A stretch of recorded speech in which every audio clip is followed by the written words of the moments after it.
Hello friends, I'm a little bit bunged up. I have been all week and I didn't really think I was going to get a video out, but I've basically been in this position for 99.9% of, well, this whole week actually. I'm doing okay now. I'm definitely feeling a lot better than I was. But I suppose when I was thinking about filming a video, and initially for most of the week I just thought, no, because I didn't want to and I wasn't feeling up to it. And so at the end of the day, the whole thing of recovery is learning to listen to and respect your body. And that is not something that has a timeline. It's not something that you get to a certain point in recovery, or you get to the point of being recovered and then you start doing different things. The core components of recovery are then things that you live by, not because you're having to make yourself. It's not like I had to make myself not do a video or make myself take time off work this week. It's because it just felt intrinsically right to do. In fact, forcing myself to keep going and keep doing and make the video and do the podcast and all these things, that would just feel intrinsically wrong. And at the end of the day, that's something that you have to learn in recovery. And I had to learn, or maybe relearn, because I feel like before my eating disorder I was able to do that, but certainly I had to relearn it. And now it's something that is just so intuitive and instinctual. But what I thought I would do is just come on and say something that is incredibly close to my heart, and something, actually a topic in recovery that I am super passionate about, and that is the importance of resting and, crucially, stopping movement. And that doesn't mean stopping gym or stopping running or stopping that other form of maybe more intensive exercise that you do. Yes, it does mean those things, but it also means stopping all of the other ways in which movement shows up inside an eating disorder, or certainly inside a compulsive or addictive relationship with movement and a resistance to rest. And that, of course, can look like the gym or running or sports. But for the longest time in my eating disorder, I thought that I just didn't fall into the bracket of people that needed to stop and needed to focus on that, because I didn't do any of those things.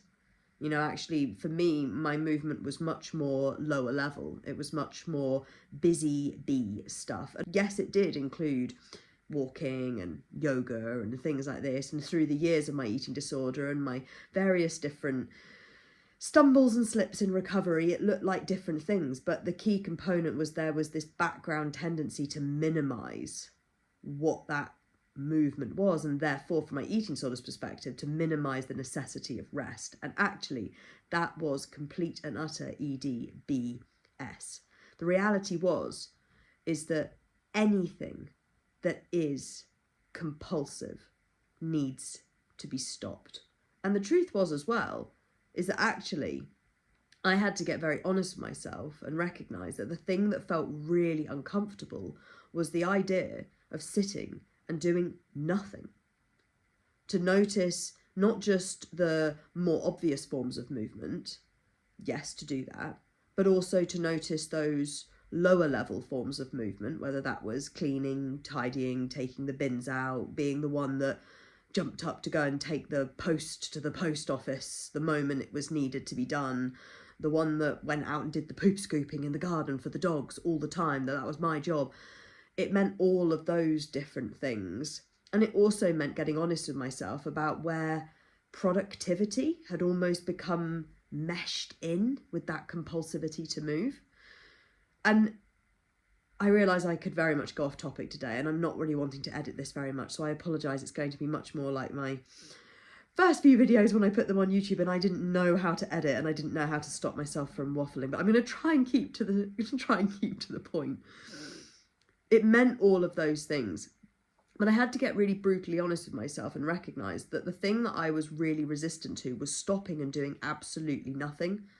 Just sitting on the sofa and doing nothing. And that was the thing that I felt really resistant to. And I had all these different forms of resistance, some very obviously eating disorder and some much subtler.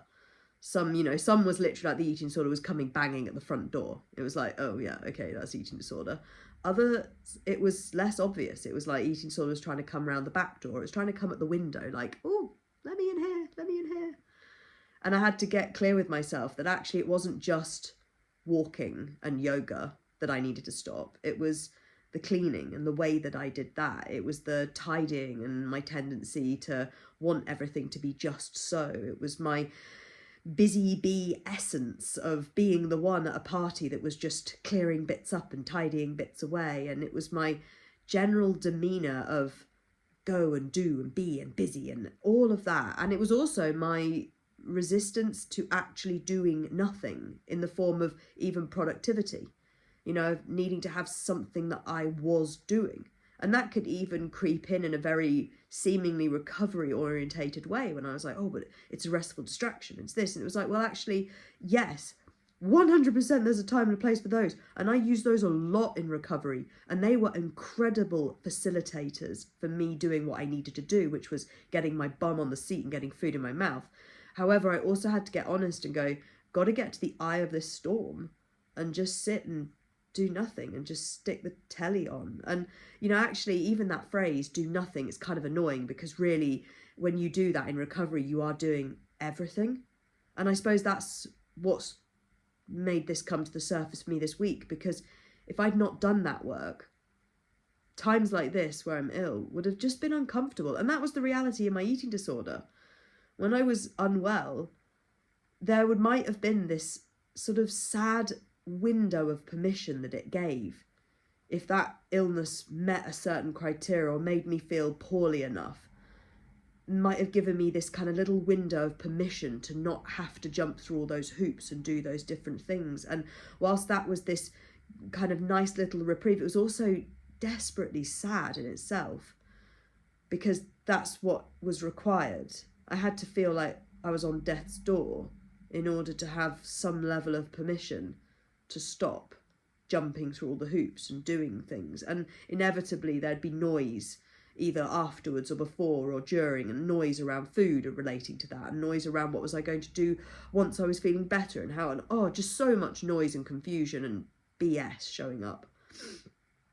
But the key thing is I wasn't doing nothing when I was prioritizing healing from my eating disorder by disengaging from every single way in which compulsivity with movement and resistance to rest showed up. I was about as far from nothing as I could possibly have ever gotten. I was doing everything. I was doing everything that has enabled me and will enable me for the rest of my time on this planet to be poorly and rest. And not just that, but all of the other ways in which having peace and contentment in rest is a glorious thing. You don't need to be ill. I don't need to be ill any longer to not have to do anything, aka to rest, which, thanks to this journey of recovery, I recognise we're not doing nothing when we're resting, both in recovery and beyond. Resting is a productive activity in itself. And this is another thing that grinds my gears. I feel like even that sentence, I'm like, do we have to be being productive all the time? But I suppose what I'm trying to communicate, it's not about being productive. What I'm trying to communicate is that when we are resting, and this is true both while you are in recovery and beyond, you're not doing nothing. Resting is a necessary and important part of life for all sorts of reasons. Physically, mentally, emotionally, socially. There's so many reasons why resting is not doing nothing. And that actually, you know, if you want to label it as doing nothing, why doing nothing is really bloody important. And that's what you need to do sometimes. You can't show up every day given 100%. It's not possible. Nature is such a glorious representation of that. Nature has such a wonderful way of reflecting actually what we need to do a lot more of. And that is embracing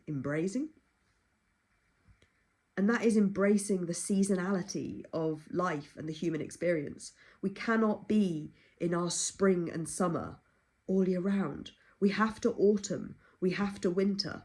And that isn't just in line with the seasons, and that's not just a direct representation of the passage of the year.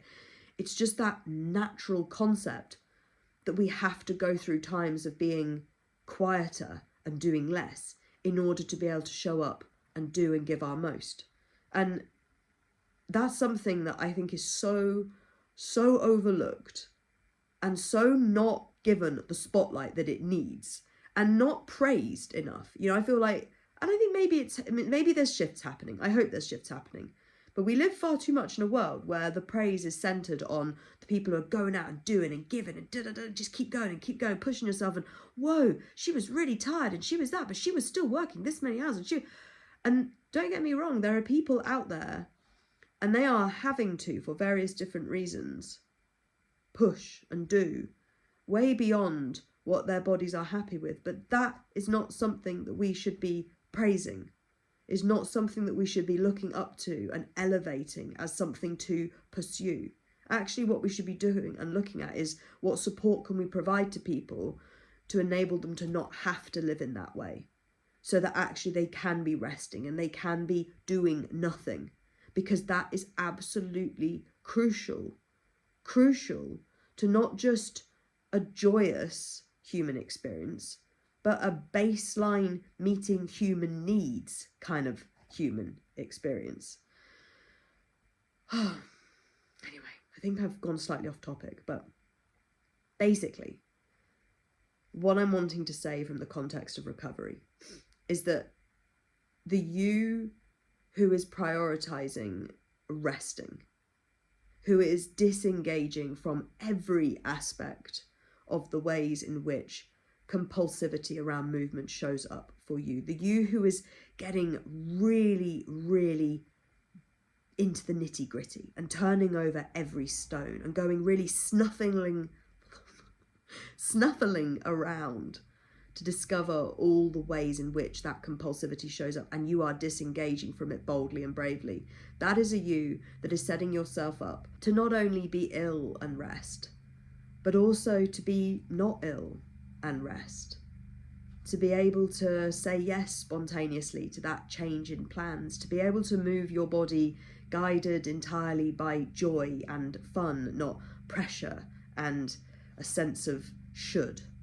The you who is doing this work is enabling a future you to find true peace and contentment in rest, and to have the freedom and the true authentic freedom to be able to take off the shelf when it comes to reintroducing movement what you actually want to take off the shelf, and to also be able to take things off the shelf and re-engage with those things in a truly joyful, free manner. This work in recovery is so often overlooked. There's no doubt that rest in recovery is important from a very physical perspective. There's all sorts of ways in which an energy deprived body actually really does need rest from a physical and physiological perspective. But I think sometimes the spotlight is too heavily on that and isn't heavily enough on the mental aspects of this journey, on why, from a neural rewiring perspective, it is so important to disengage from compulsive movement, from all of the different ways and shapes and forms that shows up for you. Yes, physically, rest is very important in recovery. No doubt about that. But it's also crucial mentally. And if you only allow yourself to rest for physical or physiological reasons, then you are placing a condition on your permission to rest. And the reality is that if you do that in recovery, you will carry that with you. That is why we talk so much about unconditional permission. And this is why in recovery it is absolutely crucial that you address and action the need for you to be resting, not just from a physical and physiological perspective, but also from a mental, emotional, and social perspective also. You need to be actioning your unconditional permission to rest in order to completely rewire any compulsivity or addictive tendencies around any aspect of movement or productivity. That is something that I learned so hard in my own journey. So hard. I had to, as I alluded to earlier in this video, I had to challenge initially those judgments on what technically classified as exercise and movement that needed to stop in the first place. And then I had to get really honest and turn over lots of stones and do a lot of snuffling about all the different ways where actually, no, there was lots of resistance to rest and where actually there was lots of compulsivity showing up.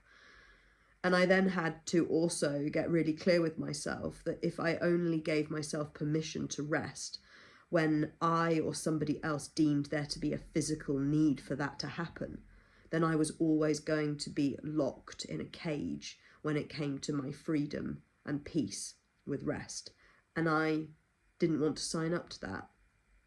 I didn't want that future for myself. When I thought about my destination of recovery and the place that I was pinning all of my power to and really keeping at the center of my focus in the journey, it didn't involve being able to rest but only when I was physically ticking a certain box, or having permission to listen to my body's tiredness but only because of XYZ condition, or being allowed to stop but only if this person said this about none of that. It didn't involve that. It involved total permission to listen to myself and my body and to rest whenever the hell I wanted or liked to or fancied to, without judgment from myself, without condition, without resistance, without stress, without anything, with pure, glorious simplicity. That was the place that I was fighting to. And when I got honest with myself,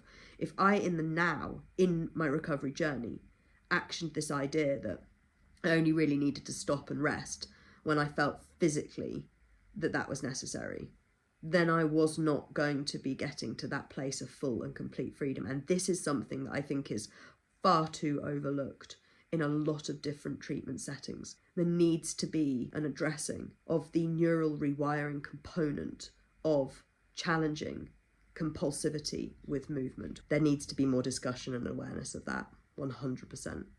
Because the truth is, I know without a shadow of a doubt that if I hadn't committed boldly to resting, and I mean bum on seat, doing nothing, like I was speaking of earlier, leaning into what my eating disorder labelled as lazy and unproductive, etc., etc. If I hadn't committed to doing that to the point where I was fully mentally free and content in that action, then there's no way that I would ever have been able to get back to a place where rest was truly free and simple, nor would I ever have been able to actually authentically and freely re-engage with all of my various different active hobbies and passions. I just wouldn't have. So yeah, I think that's probably enough talking for today. I can feel myself getting increasingly nasally, and I'm sure that the audio quality on this is going to be interesting. But in short, it is absolutely fundamental that if you are experiencing any level of compulsivity or eating disorder presence around movement or productivity of any form, or if you are experiencing in any way any resistance to sitting and resting, to doing nothing, then you need to be challenging that boldly and bravely with your opposite actions. And that looks like stopping and resting. So on that note, I am going to go and continue doing as I have been for the rest of the week. Take care. Oh,